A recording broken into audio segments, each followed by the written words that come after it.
크리스천은 무엇을 왜 믿는가라는 큰 주제를 걸어놓고 말씀을 받고 있습니다. 오늘 15번째 말씀 되겠는데요. 오늘 소주제가 우리는 성도의 교통을 믿는다입니다. 예배 시간마다 우리가 사도신경으로 우리 신앙 고백하는데 그렇게 고백하죠. 거룩한 공회와 성도가 서로 교통하는 것과 우리는 성도의 서로 교통하는 것을 믿는다 이렇게 고백하는데 그 의미를 좀 살펴보려고 합니다. 두 단어로 되어 있는데요. 하나는 성도, 또 하나는 교통이라는 단어입니다. 어떻게 생각해 보면 둘 다 좀 이렇게 익숙하지 않은 단어죠. 좀 불편한 단어이기도 하고요. 성도. 영어 성경에 보면 saints 이렇게 되어 있어요. 보통 우리 개신교에서는 별로 사용되지 않는 단어지만 천주교에서 saint다 그러면 누구죠? 굉장히 괜찮은 사람들 얘기하죠. 우리 한국 단어로 이제 성도 그렇게 번역하셨는데 거룩할 성자, 도자는 제가 어떻게 쓰는 줄 아는데 무슨 도자인지 몰라서 제가 아침에 공목사님한테 물어봤더니 무리도자랍니다. 무리도, 거룩한 무리들, 성도다. 성도, 사실은 세인트 그러면 오히려 이제 성도라는 말을 우리가 일상에서 사용하지 않기 때문에 성인들 이렇게 번역하셔야 되는데 왜 성도 그랬는지 모르겠어요. 도당, 거룩한 도당 이렇게 번역하셨는데 성인들이다 이런 뜻인데요. 우리 교우님들에게 김아무개 성인님 그러면 어떻게 느끼세요? 이 성도라는 단어에 대해서 굉장히 이렇게 거룩한 부담감을 느끼는 분들이 많으신 것 같아요. 스스로 이렇게 생각해 보니까, 내 꼬라지를 보니까, 거룩한 무리 속에 속했다는 것 자체가 좀 무리다. 굉장히 주로 이렇게 양심이 있으신 분들이, 이건 좀 과한 표현 아니겠는가, 이렇게 좀 생각하시는 경향이 있는 것 같은데요. 어떻게 생각하세요? 성경에 보면 그렇게 얘기하셨거든요. 바울이 고린도에 있는 성도들에게 편지하면서 주 예수 그리스도를 쫓아 사도된 나는 하나님의 은혜로 부르심을 받은 고린도에 있는 세인트 성인들에게 지금 편지를 한다. 또 골로새서에 편지 쓰면서도 그렇게 얘기하셨고 또 에베소서 교회 그분들은 우리보다 훨씬 더 도덕적으로 높은 기준에서 그런 성숙한 삶을 살았기 때문에 그분들은 성인이라고 바울이 불렀을까요? 여러분 사실 이 성경에서 얘기하는 성인이라는 단어를 이렇게 생각해 보면 그 성인은 보통 우리가 세상에서 사용하는 성인이라는 단어와는 좀 다소 차이가 있는 것 같아요. 왜? 특별히 고린도 교회 생각해 보면 고린도 교회는 어떤 교회였어요? 요즘으로 얘기하면 어떤 영적인 어떤 그런 칼라로 얘기하면 이렇게 좀 오순절 교회 같은 그런 교회였던 것 같아요. 성령의 역사가 아주 강하게 나타났어요. 특별히 방언하시는 분이 많으셨던 것 같고 예언하시는 분도 계셨던 것 같고 여러 가지 은사를 사용해서 주님 주시는 능력에 따라 사역하시는 그런 교회였는데 그런데 성령의 열매는 그렇게 탁월하지 않았던 교회예요. 성숙하지 못했다는 얘기죠. 그래서 고린도전서 열어보면 그 교회는 분파도 많았고 윤리적인 문제도 상당히 많았습니다. 그래서 바울이 편지 쓰면서 나는 너희들을 성숙한 사람처럼 대할 수가 없다. 그래서 아이를 대하는 것처럼 너희 신앙 상태 보니까 유아기에 속한 그런 교회라고 생각하고 너에게 편지 쓴다. 그런 교회가 바로 고린도 교회거든요. 그런데 그런 성도들을 마음에 품고 바울이 편지 쓰면서 뭐라고 그랬냐면 너희는 하나님의 은혜대로 성인이 된 사람들이다. 내가 성인들에게 편지 쓴다. 세인트들에게 편지 쓴다 그랬거든요. 그러니까 어떻게 보면 요즘 우리 천주교에서 사용하는 성인이라는 개념과 우리 성경에서 얘기하는 성인이라는 개념은 다소 차이가 있는 것 같아요.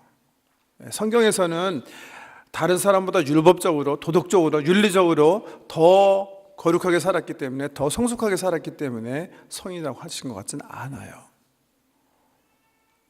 아담이 신전에서 막 우상 숭배를 완전히 끊지 못하고 신앙생활하는 에베소 교인들에게도 성인이다 그렇게 표현하신 거 보면 어떤 성인 얘기하는 건가?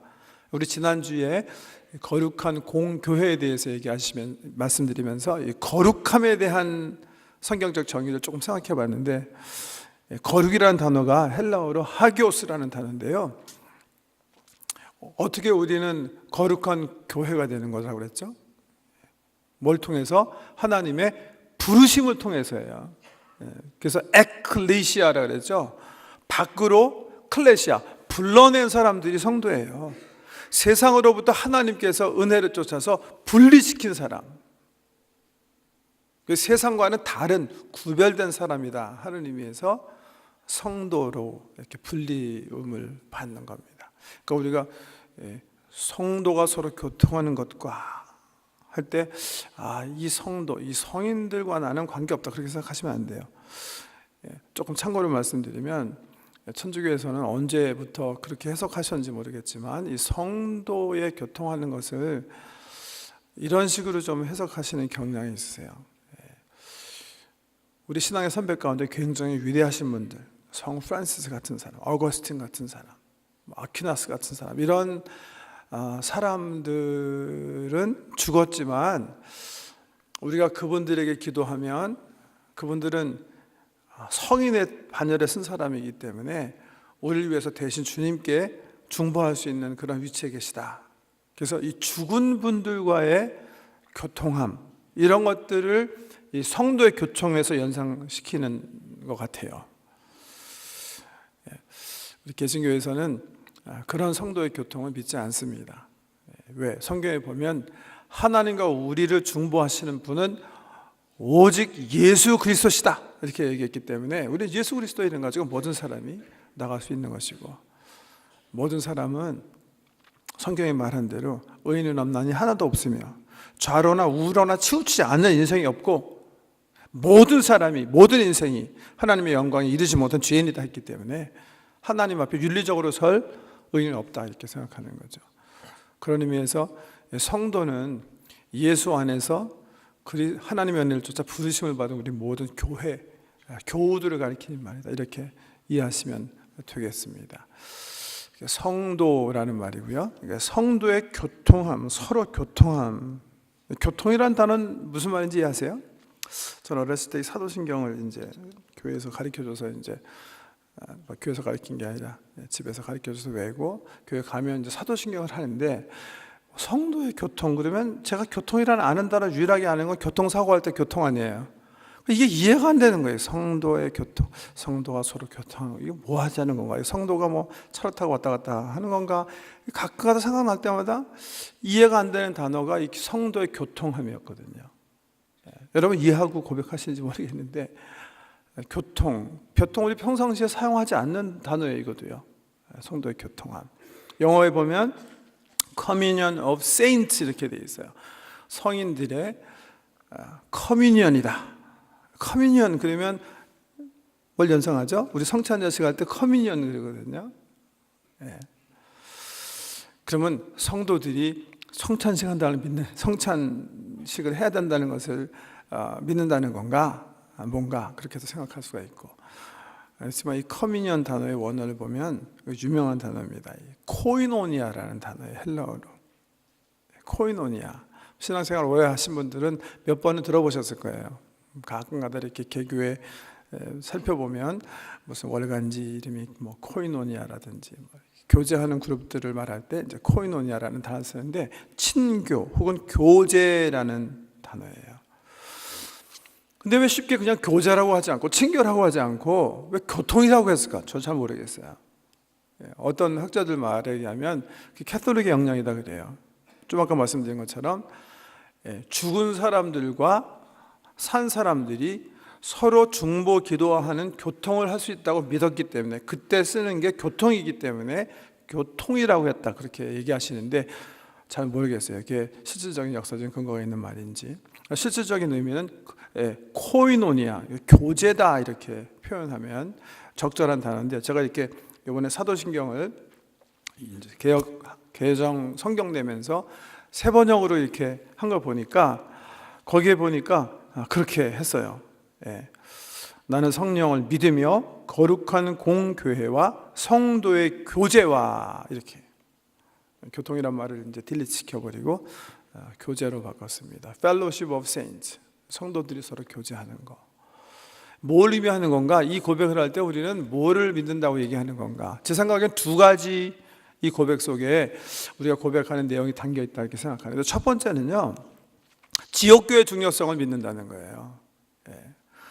내가 교제할 수 있는 소그룹 공동체를 믿는다는 그런 뜻이다. 저는 그렇게 생각합니다. 보세요. 우리가 지난주에 생각한 거룩한 공교회는 그 의미가 뭐라고 그랬죠? I believe in the Holy Catholic Church, Universal Church라는 의미는 하나님께서요, 세상으로부터 하나님의 사람을 분리시키셔서 하나님 백성으로 삼으셨어요. 거룩한 백성을 만드셨어요. 그리고 세상을 향해서 파송하셨어요. 복음의 그 도구가 되도록. 그래서 교회의 두 가지 속성이 그 속에서 나온다고 그랬는데, 하나는 교회의 거룩성, 분리된 거, 또 하나는 세상을 향해서 보냈기 때문에 사도성.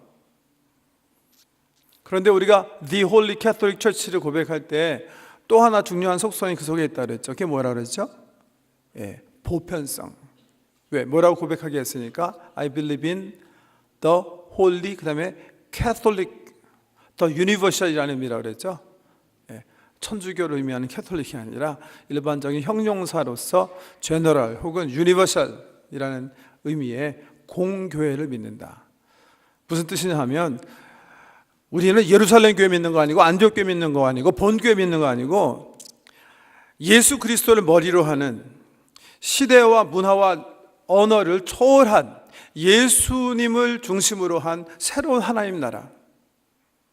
지금 27억 대는 오늘도 주일날 교회마다, 지교 교회마다 모여서 하나님 예배드리는 그 예수께서 펼치시는 교회를 믿는다는 그런 고백이다, 그렇게 말씀드렸어요. 교회 보편성에 대한 그런 고백이다, 그렇게 말씀을 드렸죠. 그래서 우리는 우리 본한인교회에 속해 있고, 우리 교회는 카나다 장로 교단에 속해 있지만 다른 형제 교회들도 인정하고 축복하고 서로 지원하고 응원하는 그런 보편성, 그런 수용하는 마음을 가지고 살아야 된다, 그렇게 말씀드렸어요. 저는 그렇게 생각해요. 제가 아이가 셋인데 새 아이 보면 다 저랑 제 아내 뱃속, 제 배는 아니고요, 제 아내 뱃속에서 저희 아이들인데 새 아이 보면 다 달라요. 성품도 다르고 키도 각각이고, 그 기호도 다르고 생긴 것도 다르고. 나랑 제일 비슷한 놈만 내 아들인가요? 그렇지 않아요. 어떤 아이는 더 성숙하고 어떤 아이는 덜 성숙해요. 그래서 제 아이예요. 저는 교회도 마찬가지라고 생각해요. 어떤 교회는 다른 교회보다 성숙하지 못할 수 있어요. 그래도 교회예요. 그리스도 안에 속해 있으면. 어떤 교회는 그 유형이 막 불타는 그런 열정을 가진 교회예요. 어떤 교회는 지성으로 막 차가운 그런 날카로운 그런 비판 의식을 가진 그런 예언자적인 교회예요. 이거는 하나님 자녀고 이건 하나님 자녀 아닙니까? 그렇지 않다고 생각해요. 그게 교회의 보편성이에요. 우리들이 키우는 자녀들이 그 성품이, 그 신장이, 그 모습들이 다 각양이어도 다 우리 자녀인 것처럼 예수 그리스도의 머리 중심으로 하나님께 세우시는 지역교회가, 교단이 여러 가지 형태로 나타날 수 있다고 생각해요. 하나님 교회, 근데 다 하나님의 자녀들이기 때문에 그게 교회 보편성이에요. 보편성. 우리는 예수 그리스도를 생명의 구세주로 영접하면서 그 보이지 않는 시대를 초월한 예수 그리스도께서 베드로 신앙 고백 가이사라 빌립보에서부터 시작하신 그 엄청난 크기의 교회의 멤버로 들어가는 거예요. 유니버설 처치예요. 근데 그런 경우가 있거든요. 그럼 나는 유니버설 처치에 속했으니까 지역교회는 속하지 않아야 되겠다. 내가 지역교회 가보니까 꼴보기 싫은 사람도 있고, 신앙생활 거기서 하다 보니까 이게 신앙에 도움이 되는 게 아니라 오히려 걸림돌이 되더라. 그러니까 나는 나 혼자 믿겠다. 그게 오히려 속편하고 내가 더 진실하게 그리스도의 사람이 되는 길이겠더라, 이렇게 생각하시는 분들이 더러 있어요. 역사적으로 보면 똑똑하신 분들이 많이 그러시는 것 같아요. 일본이 낳은 가장 위대한 신학자라고 하는 우찌무라 간조 같은 분이 그런 분이셨어요. 나는 무형교회 교인이다. 그렇지만 난 지역교회 교인 되고 싶지 않다. 지역교회는 충분하게 그리스도를 대표하지 않는다고 생각한다. 난 성경책만 가지고 그냥 혼자 믿겠다. 우리 한국 역사 가운데는 함석헌 선생님께서, 저 아니고요, 함석헌 두자 하나 틀리니까 오해하지 마시고. 또 하나는 김교신 선생님이 다 아주 훌륭하신 분들이십니다. 정말 그분들의 글을 읽어보면 정말 존경심이 그냥 나오는 그런 분들인데, 두 분 역시 무교회주의자세요. 나는 예수 그리스도의 우주에 흩어진 그 교회 교인이지만 교회는 출석하지 않겠다. 저는 그런 분들 때문에 이런 이 사도신경이 쓰여졌다고 생각해요. 나는 성도의 교제를 믿는다. 왜? 교제는 무형교회 교인과 할 수 없거든요. 유형교회만 가능하거든요. 사실은 이 무교회주의라는 것은 말 자체가 전 안 된다고 생각합니다. 왜? 우치무라 간조도 그렇고 함석현 옹도 그렇고 김교신 씨도 그렇고 성경 사용하시거든요. 누가 성경 번역해서 사용할 거 아니에요. 교회 영향을 받는 거잖아요. 교회 덕을 입는 거잖아요. 다른 성도들의 도움을 받으면서 신앙생활을 하는 거잖아요. 그분의 간증을 들었으니까 예수에 대해서 알 거 아니에요.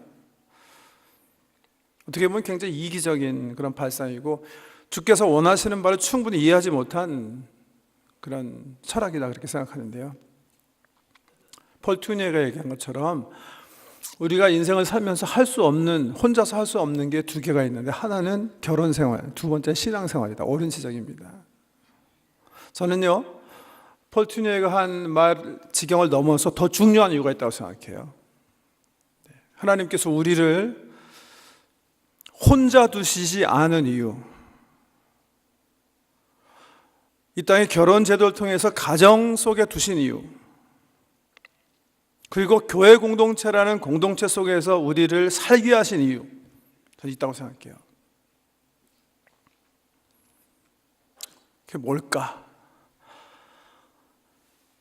정말 하나님 원하시는, 우리 속에서 정말 보기 원하시는 그 예수 그리스도의 속성, 그 성품을 만들어 가게 하시기 위해서, 아니 다 만들지는 못하지만 이해하게 하기 위해서라도 우리 주님께서 우리를 공동체 속에 두셨다, 저는 그렇게 생각해요.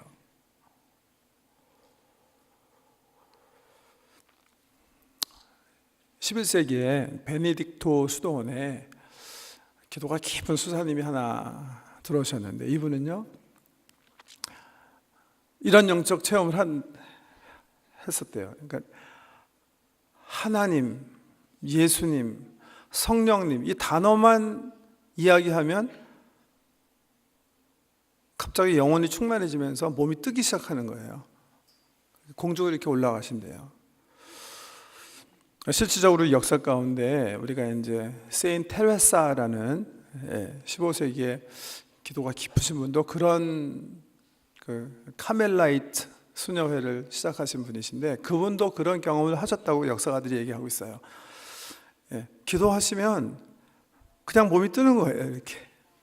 그래갖고 이렇게 테레사가 기도할 때 이렇게 사람들이 테레사 어디 갔나 보는데 없어요. 천장 보면 수도원 이렇게 꼭대기에 올라가서 이렇게 기도하고 있는 모습이 많이 관찰됐다 그러는데, 그런 분이 있었대요. 저 11세기 베네딕토 수도원에. 그 동료들이 정말 저분은 하나님의 은혜가 넘치는 분이구나, 이렇게 판단을 하면서 같이 신앙생활을 하는데, 거기서 끝나면 좋은데 동료들도 같은 은혜를 구하는 거예요.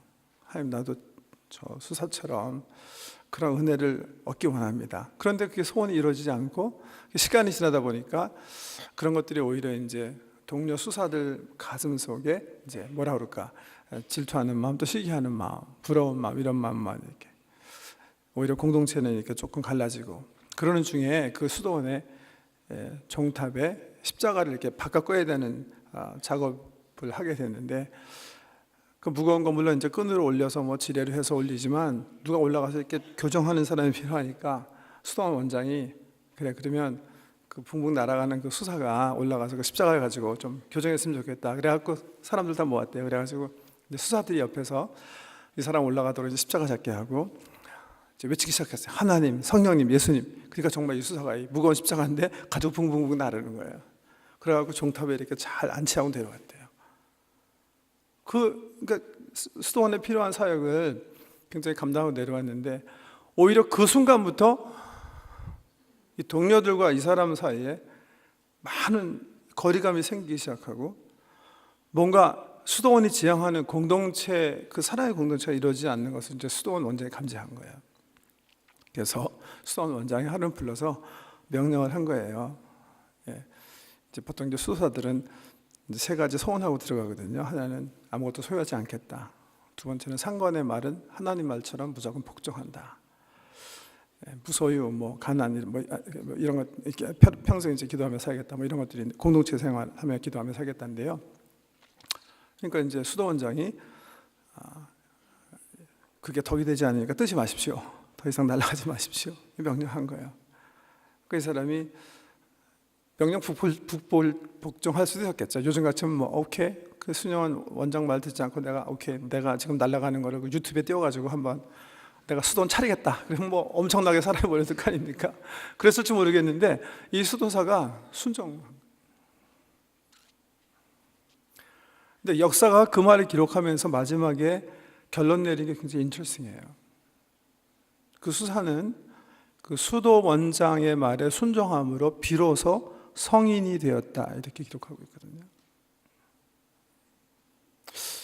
저는 그 마지막 그 코멘트가요, 왜 하나님께서 우리를 이 공동체 안에서 살게 하셨는가, 우리에게 일러주는 참 귀한 교훈이 있는 말씀이다, 이렇게 생각합니다. 하나님께서 우리를 글쎄 더 넓게 해요. 제가 조금 이제 나이가 들어가시고 요즘은 그런 좀 안 보이던 것들이 좀 보이는 것 가운데, 왜 하나님께서는 우리 땅에 보내셨을까? 그냥 뭐 구원의 역사, 뭐 생명남, 뭐 선악과 이런 거 하지 않고 그냥 처음부터 그냥 우리 정말 생명처럼 사랑하시는 우리 사람들과 함께 그냥 천국에서 살게 하지 않으시고 왜 이 율법이라는 것도 만드시고 우리가 넘어지게 하시고 또 이 세상에 살면서 여러 가지 고난을 겪게 하시고 울게 하시고, 우리 성도님들 가운데 보면 정말 뜻하지 않는 사고나 여러 가지 고난 때문에 상상도 할 수 없는 아픔을 그 순간들을 살게 하시는 걸 보면서 물어요. 왜 그러실까? 그냥 처음부터 그냥 우리와 함께 당신 만드신 그 극락에서 이 패러다이스에서 살게 하지 않으시고 왜 이런 길을 걷게 하셨을까? 왜 아픔이 있게 하셨을까? 저는요, 특별히 제 자녀들을 이렇게 양육하면서요, 정말 깨닫는 바가 많아요. 제가 이런 결론을 내려요. 사랑을 배우게 하시기 위해서구나. 왜요? 제가 생각해 보니까요, 사랑은요, 고통 없이는 배울 수 없어요. 율법 없이도 못 배워요. 사고 없이 못 배워요. 사랑은 굉장히 아픈 거잖아요.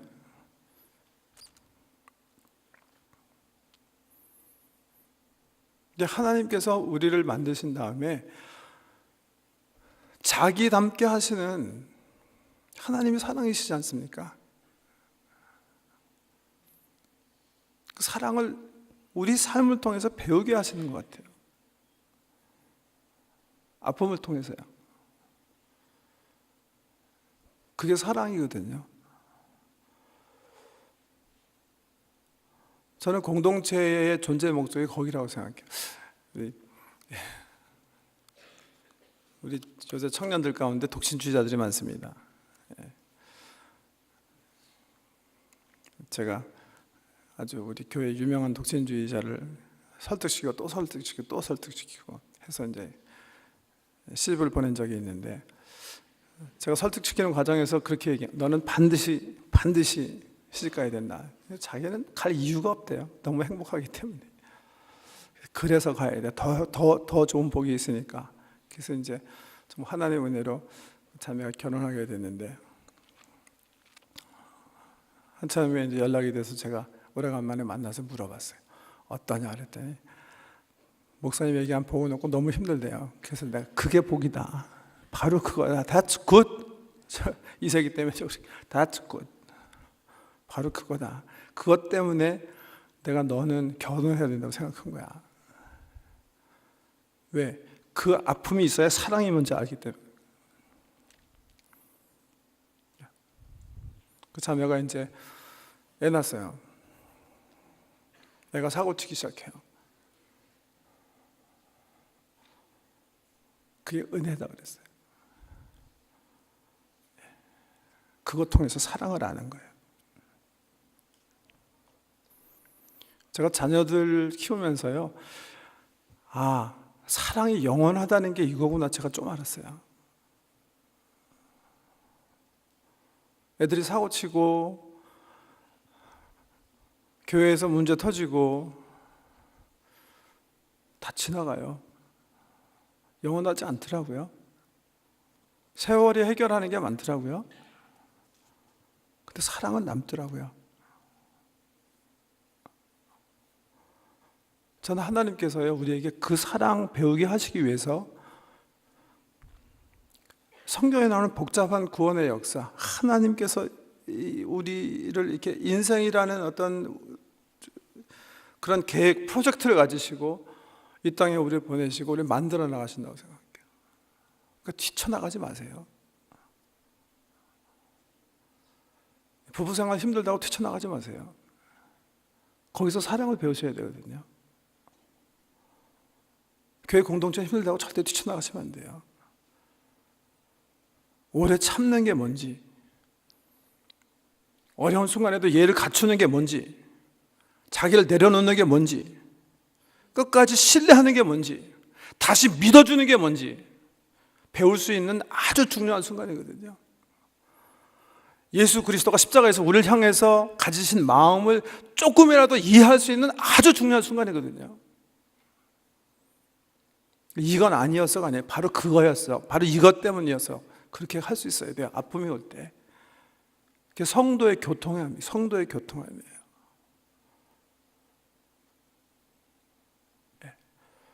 하나님께서 우리에게 만드시고 빚고자 하시는 그리스도의 성품, 하나님의 성품. 우리 예수님께서 십자가 지 시간에 말씀하신 그 말씀, 내가 새 계명을 너에게 주노니 서로 사랑해라. 다시 말하는데 서로 사랑해라. 너희가 서로 사랑하면 비로소 사람들이 너희가 나를 따르는 사람이 될 것이다. 나를 닮은 크리스티안이라는 것을 할 것이다. 사실 바로 그 말씀이에요. 성도의 교통. 저는 성도의 교통. 우리는 그리스도의 심장으로 사랑하도록 부으심을 받았다는 것을 믿는다. 기도하겠습니다.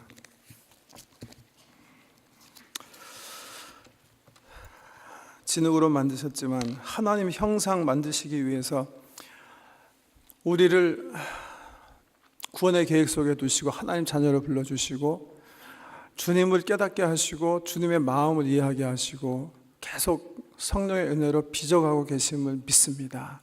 특별히 두신 가정 공동체와 교회 공동체를 통해서 예수 그리스도의 상처받은 그 심정이, 그 사랑이, 그 아픔이 무엇인지 깨달음을 주시고 깊이 있는 사랑으로 세상을 사랑하는, 하나님도 사랑하고 예수님처럼 세상을 품에 안는 그런 성숙한 사람 되게 하여 주시옵소서. 예수님 이름으로 기도드립니다.